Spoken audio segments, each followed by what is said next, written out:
నమస్తే ఫ్రెండ్స్, నేను మీ మంజుల. ఈరోజు వీడియోలో బటర్ చికెన్ చేయడం చూపిస్తున్నాను.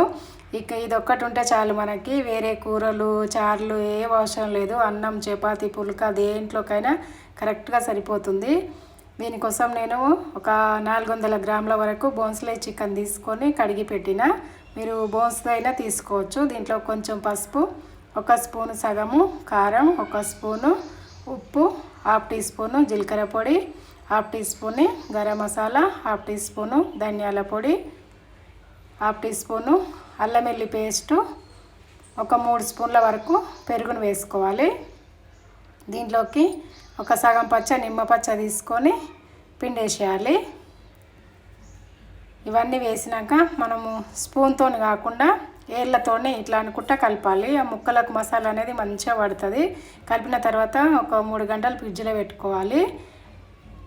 3 గంటల తర్వాత పొయ్యి మీద ఒక గిన్నె పెట్టేసి దాంట్లోకి ఒక 2 స్పూన్ల వరకు ఆయిల్ వేసేయాలి. మనం నానబెట్టుకున్న చికెన్ అందులో వేసేసి బాగా వేపుకోవాలి. దాంట్లో నీళ్ళు ఊరి ఆ నీళ్ళు మొత్తం గుంజి ఆయిల్ పైకి తేలి ఆ ఆయిల్ కూడా ఆ ముక్కలకి బాగా ఇట్లా పీల్చుకున్నట్టుగా ఇట్లా ఒట్టిగా రావాలి. చూడండి, ముక్క అనేది ఇట్లా ఉండాలి, ఇట్లా దూరగా కావాలి. అప్పుడే మనకు చికెన్ పీస్ అనేది బాగుంటుంది.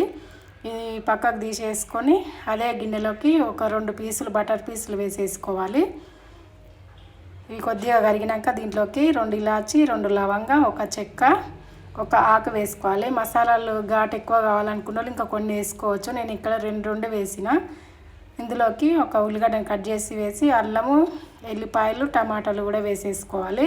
కొద్దిగా అంత ఉప్పు వేస్తే తొందరగా ఉడుకుతాయి. దీంట్లోకి జీడిపప్పు కూడా వేసి మూత పెట్టి ఉడికించుకోవాలి. 1 నిమిషం తర్వాత చూడండి ఉడికిపోయినాయి. మనం ఉప్పు వేయడం వల్ల తొందరగా ఉడుకుతాయి.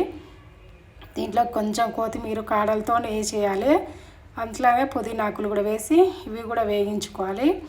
స్టవ్ బంద్ చేసినాక ఇప్పుడు దీన్ని పూర్తిగా చల్లారనివ్వాలి.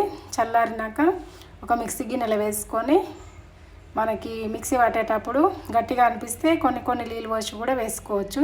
మనం వేయించి పెట్టుకున్న గిన్నె ఉంది కదా, దాన్ని మళ్ళీ ఇంకో గిన్నె తీయడం కడగడం కాకుండా ఇదే గిన్నెలో వేసేసుకోవచ్చు. మొత్తం ఉంచేసినాక చూడండి మిక్సీ పట్టేసినాక ఇట్లా ఉండాలి, మెత్తగా ఉండాలి.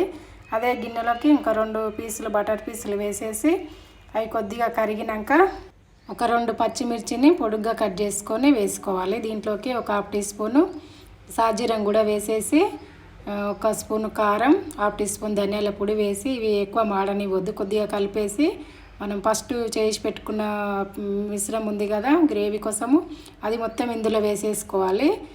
ఈ కారము ఈ గ్రేవీ కలిసినాక దీంట్లోకి మనం ఫస్ట్ వేయించి పెట్టుకున్న చికెన్ ముక్కలను కూడా వేసేసుకోవాలి. చికెన్ ముక్కలు వేసినాక ఒక 2 నిమిషాలు కలుపుతూ ఫ్రై చేయాలి. ఆ మసాలా అనేది చికెన్ ముక్కలకు మొత్తం పట్టేస్తుంది.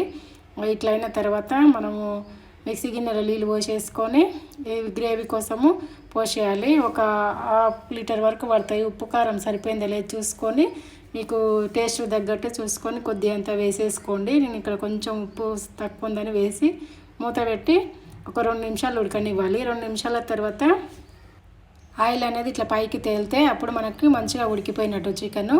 ఇది మొత్తం ఒకసారి కలిపేసి ఒక 2-3 స్పూన్ల వరకు ఫ్రెష్ క్రీమ్ వేసుకోవాలి. ఈ ఫ్రెష్ క్రీమ్ వల్లనే ఈ గ్రేవీ టేస్ట్ బాగుంటుంది. దీంట్లోకి 1 పీసు బటర్ పీసును కూడా వేసేసి కలిపేయాలి. దీంట్లోకి కొంచెం కసూరి మెంతిని ఇట్లా నలిపి వేసేసుకోవాలి. దీంట్లోకి కొత్తిమీర కూడా వేసేస్తే బటర్ చికెన్ కర్రీ అయితే రెడీ అయింది. ఎమ్మి బటర్ చికెన్ రెడీ. దేంట్లోకైనా తినొచ్చండి. అన్నం, చపాతీ, పుల్కా, బగారన్నం, ఈ కూర ఒక్కటి ఉంటే చాలు మనకి. ఇంకా వేరే కూరలు పక్కన అవసరమే లేదు. లాస్ట్లో కొంచెం పెరుగుంటే సరిపోతుంది. ఇంతేనండి, ఇంట్లో టేస్టీగా బటర్ చికెన్ తయారు చేసుకోవచ్చు.